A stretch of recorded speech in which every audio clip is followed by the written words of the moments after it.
itong sarong may anong ito, may tripa naman oh.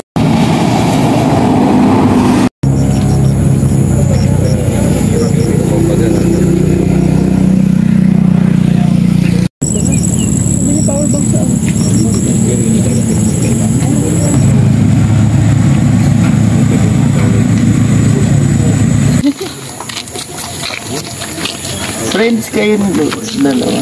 Sige. Oo, yun. Sige kuya, ngayon ka.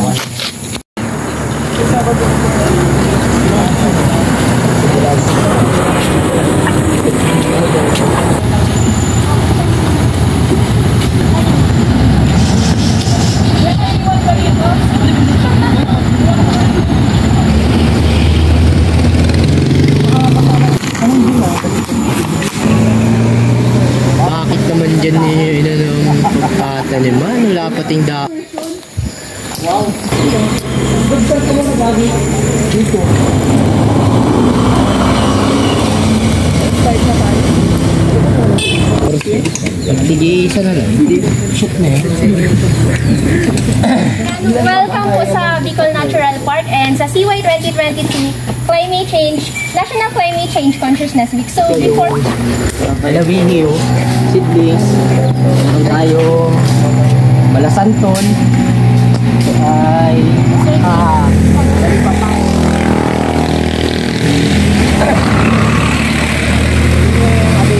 natin kanina, yun naman ay mga salinggogon species. So yun lang naman yung pagtanim natin, pamilya naman. Ano sir halaman?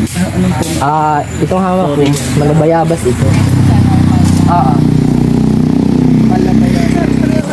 Alawihiw?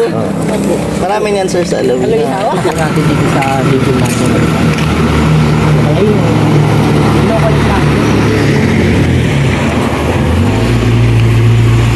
Kung kami dadaan. Diyan sila duman.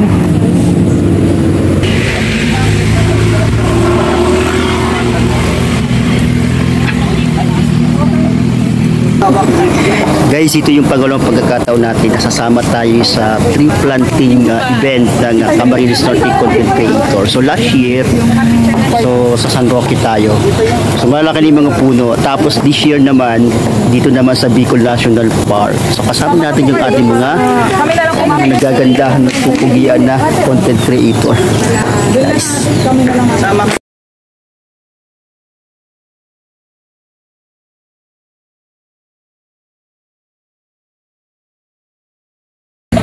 Say tree planting. Tree planting! Ayan. Doon na po. Ay, doon na lang doon.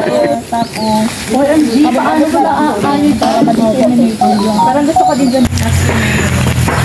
Alam nyo guys, isa sa mga advocacy ng CNCCO is yung makapag-participate sa mga ganitong klase mga activities ng ating mga ahensya sa gobyerno. Isa na nga dito yung DNR at kasalukuyang may tree planting activity dito sa Bicol National Park. So yung Bicol National Park, isa sa pinakadinarayong lugar nung panahon namin. Pero sa ngayon, nakakalungkot, hindi na ganun dinarayo kasi syempre hindi na rin ganun karami yung mga puno na kaya naman yung DNR patuloy ng kisikap na matugunan yung mga pangangailangan na mga puno na maitanim dito. Tanim tayo guys. So babalikan na rin to after 3 years. Tingnan natin kung anong magiging buhay ng puno nito. Kala namin kaya. Ate, bye-bye.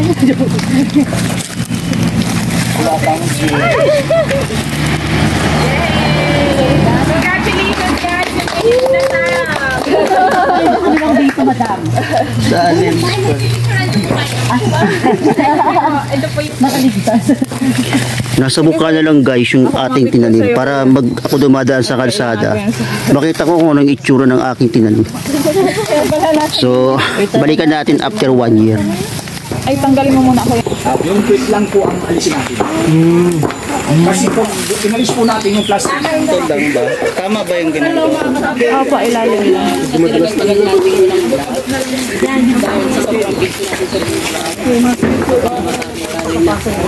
Pag ilang tree planting ang nasamahan mo ngayon? ngayong taon? Pangatlo po. Ha? Pangatlo. Pangatlo na. So ano naman ang importansya sa iyo ng pag-a-attend sa ganitong klaseng mga tree planting activity natin? Mahalaga ba para sa iyo yung ganitong klaseng activity? Mahalaga. Kailangan talaga po sa...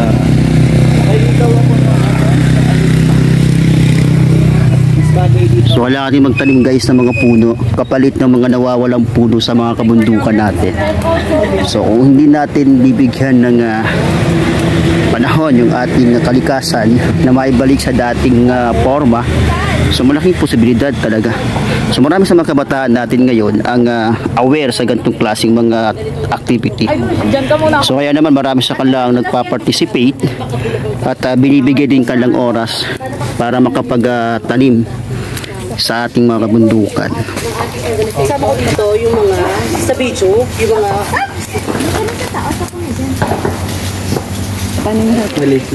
ako pinutas ko yung ilalim. Ang totoo.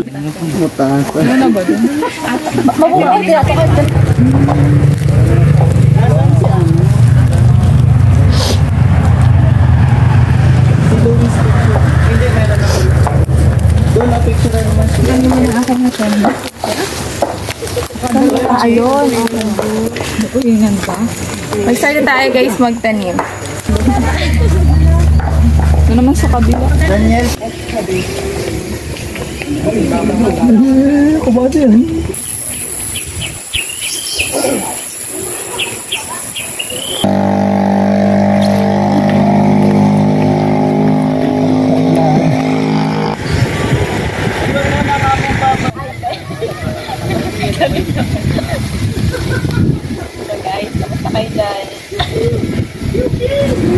Malayo na ba ito?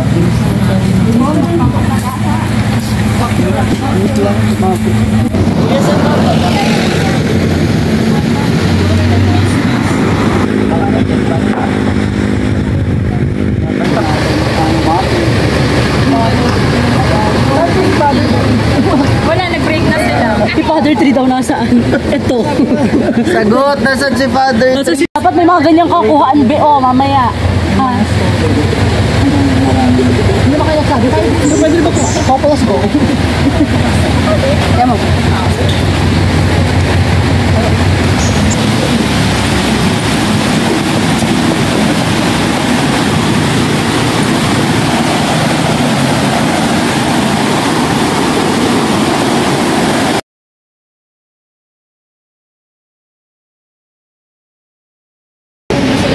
Guys, yung nagtatanong ko sino si Daitin yung galayan yun. Nagpakita rin sa wakas. Oh, napakailap kasi dito guys eh. Wala itong pinapaunlakan na pinapaunlakan ng mga gathering. Kaya nga eh, pansin ko kasi rin. busy to eh. Kasi isa sa pinakamalaking content creator sa Hindi naman.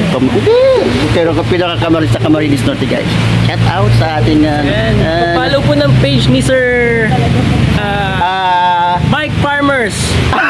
Tama? Kala mo walang pakisama yung camera ko. Ba't ganun? para tayong kukunin dyan, sir. Ha? Hindi, dito. Yan. Ha? Ayun! Ba't ganun? Na ano kasi Ayan, sinabi. sa init pala. So yung guys, yung nagtatanong, kilala nyo na kung sino si Daitin yung gala. Yeah. Natagpuan rin sa wakas.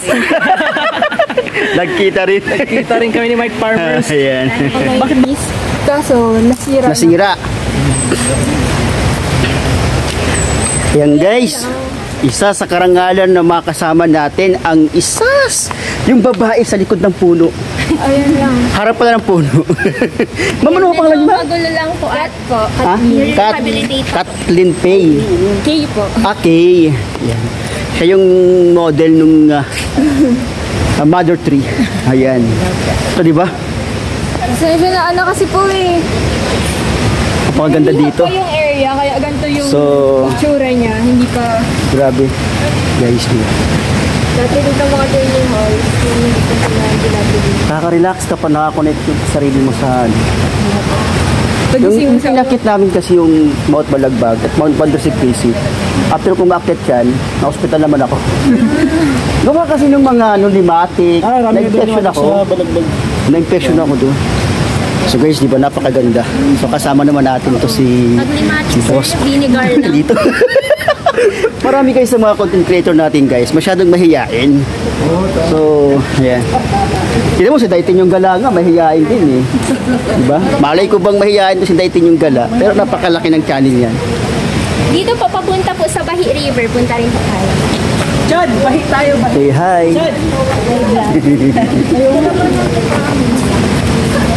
Yan guys, pinakamasipag nating presidente ng CNCCO. Grabe. Actually, ang plano ko kasi dito, may gagawin akong isang vlog. It's not about the inner project. It's about Jan C. Pineda. Who is Jan C. Pineda? Ayun na kasi lumalaro sa isip ko eh. Kanina, nabubuin ko. Kaya sinashot ko lang, sinushoot yun. Kaya lang sabi ko, ay papahuli ko lang muna siguro. So yan, si Jan C. So actually guys, may kwento kasi ako tungkol kay Jan C. Nung panahon ng COVID. Yeah. Napakasipag ng batang to. Grabe. Mayaman to eh. Pero ang puso nasa mahirap. Hindi ko alam kung anong pinagagawan to sa buhay. Ang laki-laki ng oportunidad sa labas. Nag-i-stay dito sa Pilipinas. Di ba? Dahil sa mga advocacy katulad nito guys. Yes. Diba? So, wala akong masabi. Yung isa nang gagawin ko eh. Gagawin ko sana talaga yung sino si Jan C? Malayo ba pupuntahan? Hindi ha. Kakat ko lang yan. Kukuha lang ako ng ilang mga. Hindi ko malayo pa. Hindi, wala naman akong signal.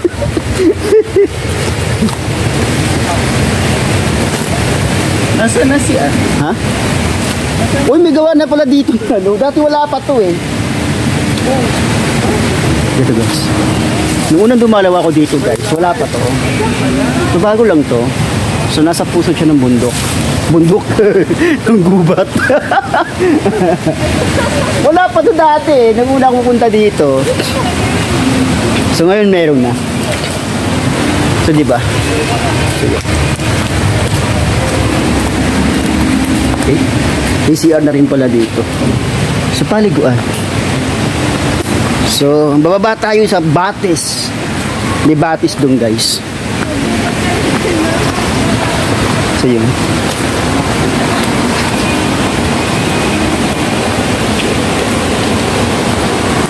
Ayan, di ba guys? Napakagaling, napakaganda.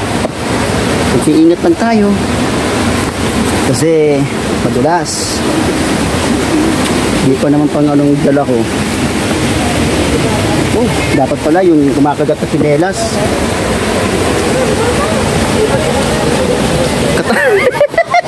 Madulas. Hirap pag walang sleep. Ay, puti. Diba? Hindi may iisipin sa pusod ng BNP. May ganito klaseng kagandang resort. Ayan. Tapos may mga nagaan dito. May mga nagpa-family outing. Ayan. So meron dito ng tubol. Tapos malamig yata yung tubig. Sakto lang. Ayan.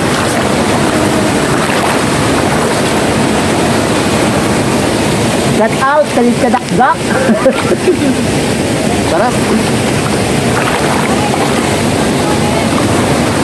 Di ba guys? Nakaka-relax.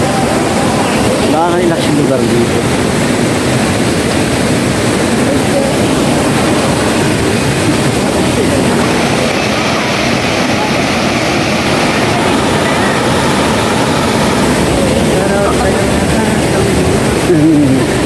Shout out guys!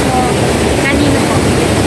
Yeah, please follow my YouTube channel, My Farmer's TV.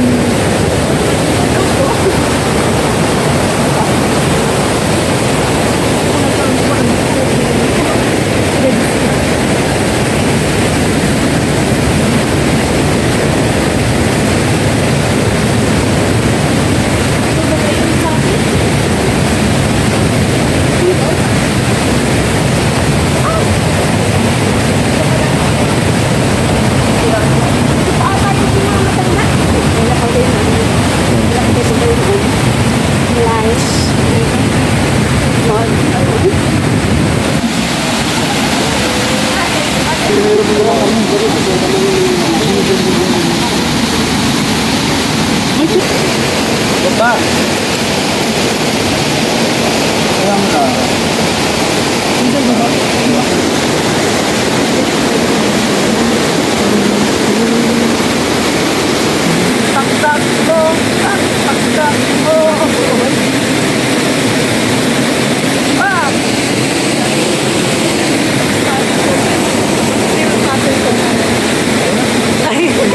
Huling-huling ka kulitan. Hindi pa na yun. Mike Farmer. Para-paraan tayo guys. Diba? Yan yung mga malalaking kanin sa Camarines ko. Ito yung masarap pa dyan eh. Ha? Masarap pa dyan. Iba sarap yung ano ha.